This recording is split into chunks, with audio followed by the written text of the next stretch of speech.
Aujourd'hui, on se retrouve pour un nouvel épisode de la série Je lis vos histoires. Cet épisode portera sur vos plus beaux moments de Noël.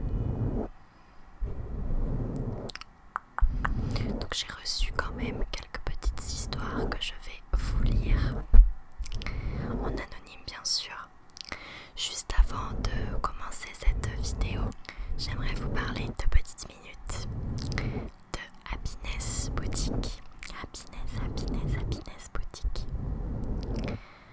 Alors, j'ai déjà fait, il me semble, deux collaborations avec Happiness Boutique et je suis toujours très satisfaite des produits que l'on m'envoie. Donc il s'agit d'une boutique de bijoux. Et donc ils m'ont envoyé 2 pièces que j'ai pu choisir. Et encore une fois, j'en suis très contente. Je vous mettrai bien évidemment les informations dans la barre d'infos, puisqu'il y a également, comme d'habitude, un petit coupon de réduction. Donc, la première pièce, je la porte. Il s'agit d'un bracelet. Je vais essayer de vous montrer. Donc c'est un bracelet avec une petite vague, parce que j'adore la mer, tout simplement. J'aime beaucoup ce petit motif de vague. Et sinon le bracelet est tout simple, mais je le trouve très beau. Donc sinon, ils m'ont envoyé une paire de boucles d'oreilles dans cette petite boîte.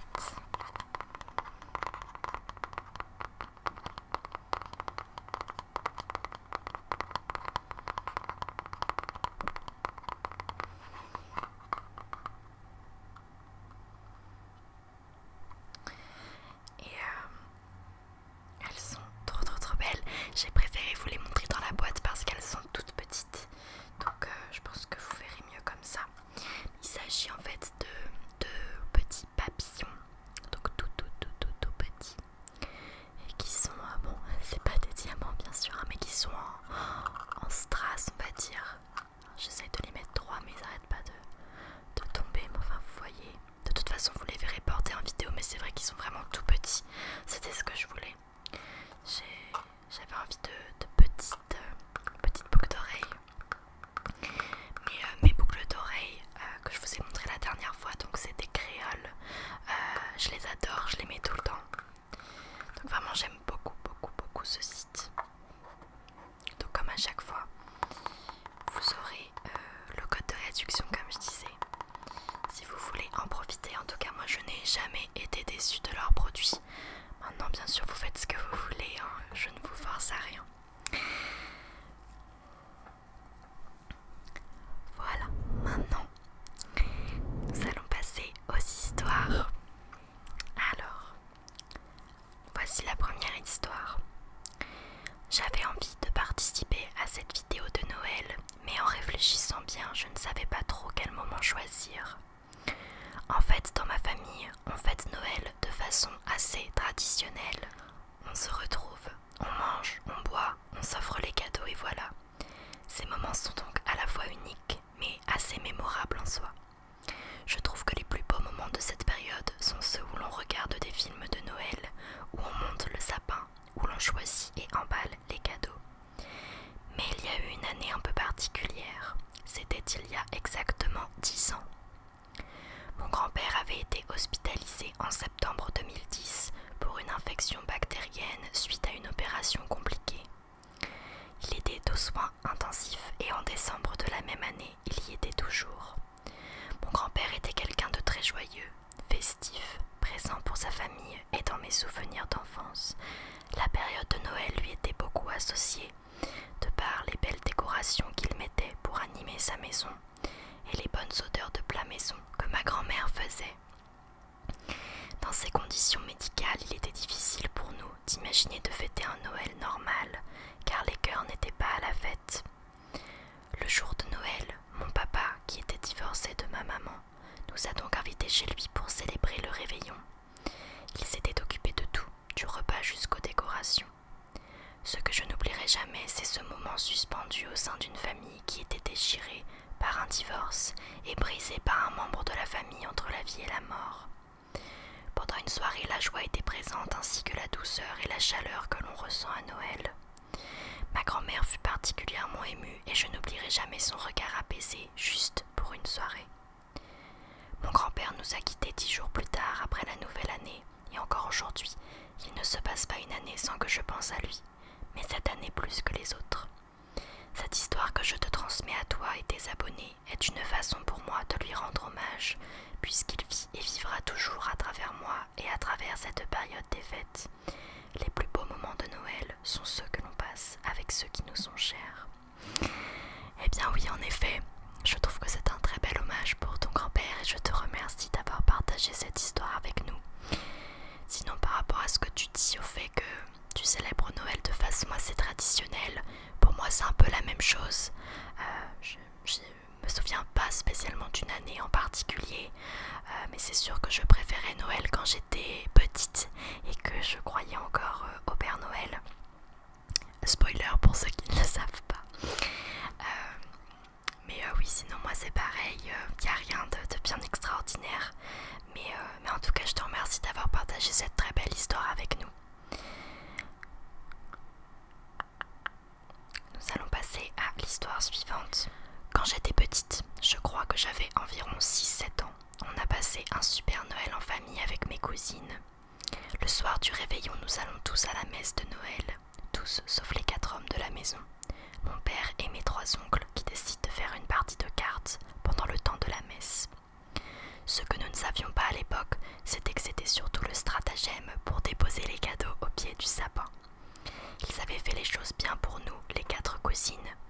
Ils avaient rassemblé tous les cadeaux de chacun. Ils avaient rassemblé tous les cadeaux de chacune dans un sac pour ensuite pouvoir les déposer un peu partout et ainsi que les distributions soient plus sympas. Sauf que la partie de cartes est devenue palpitante et les cadeaux n'étaient toujours pas au pied du sapin. Ils ont entendu une première voiture revenir et ont paniqué. Ils ont donc vidé les sacs précipitamment au pied du sapin pour que nous ayons la surprise à notre retour. Nous sommes rentrés, avons découvert les cadeaux. Les hommes nous ont assuré qu'ils n'avaient pas entendu le Père Noël passer, tellement leur partie de cartes était palpitante. Des années plus tard, avec mes cousines, nous regardons la vidéo filmée de ce Noël en famille. On se replonge dans ces moments magiques et on se dit que quand même c'est bizarre, car tous nos cadeaux à notre prénom étaient au même endroit pour chacune d'entre nous. Et c'est là que nous avons appris la véritable version de ce merveilleux souvenir de Noël. Des années après, on en parle encore avec mes cousines et on adore regarder cette vidéo que nous voyons d'un autre œil, maintenant avec l'explication qui va avec. C'est une anecdote assez cocasse. C'est vrai que nous, on nous disait soit d'aller jouer dans une chambre ou l'autre, soit on allait faire une petite balade.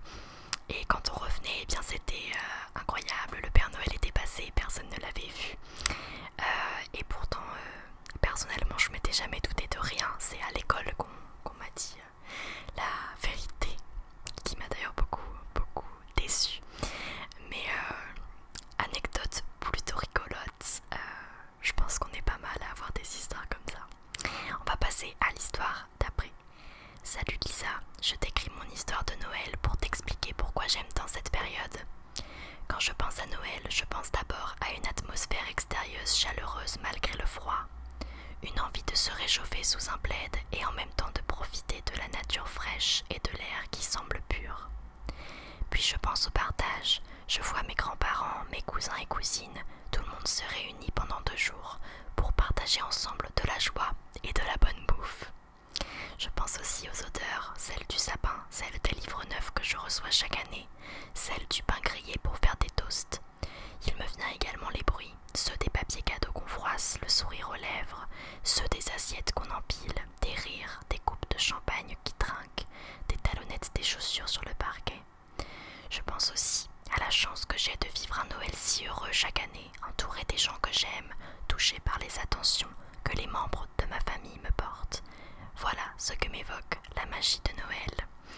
C'est un très joli texte, très bien écrit. Je suis complètement d'accord avec toi. Pour moi c'est aussi ça, la magie de Noël, et je pense que pour beaucoup c'est un moment partager des bons moments et de la bonne bouffe, ça c'est très important. On va passer à l'histoire suivante. Mon plus beau souvenir de Noël date du 24 décembre 2017. Ce jour-là, j'ai recroisé par hasard un garçon que j'avais rencontré quelques mois plus tôt lors d'une soirée chez un ami commun et avec qui j'échangeais régulièrement des nouvelles. Ce 24 décembre, nous avons passé tout l'après-midi ensemble, qui s'est terminé en beauté devant la grande roue de ma ville. Il me déclarait ses sentiments.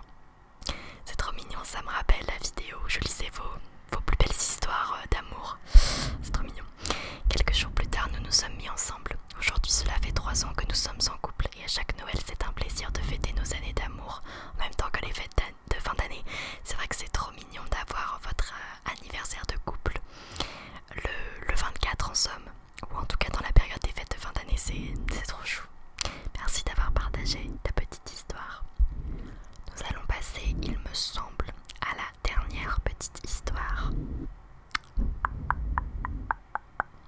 Pour commencer, nous sommes une grande famille, 4 frères et sœurs. Ça donne beaucoup de cousins et cousines. Oui, nous aussi on est 4. À Noël, nous avions l'habitude de nous réunir dans le presbytère tenu par l'oncle de ma maman. C'était une très grande maison dans les Ardennes belges. Nous passions la journée là-bas et aussi le 25. J'ai des souvenirs de la cuisine très grande, avec passe-plat, carrément. Le 24, nous allions tous à la messe de minuit. La plupart du temps, le repas n'était pas fini et on terminait à peine le plat. Comme l'oncle était curé, il devait être à l'heure pour la célébration. Je me souviens avec beaucoup de nostalgie des chants que j'adore toujours chanter actuellement. Une fois sortis de la messe, on rentrait pour finir le dessert et tous les cousins et cousines dormaient dans la même chambre. C'était épique. Pour moi, les souvenirs d'enfance liés à Noël sont scintillants et brillants. Je repense aux personnes chères qui ne sont plus là et à ceux qu'on a partagés et les souvenirs qu'ils ont créés.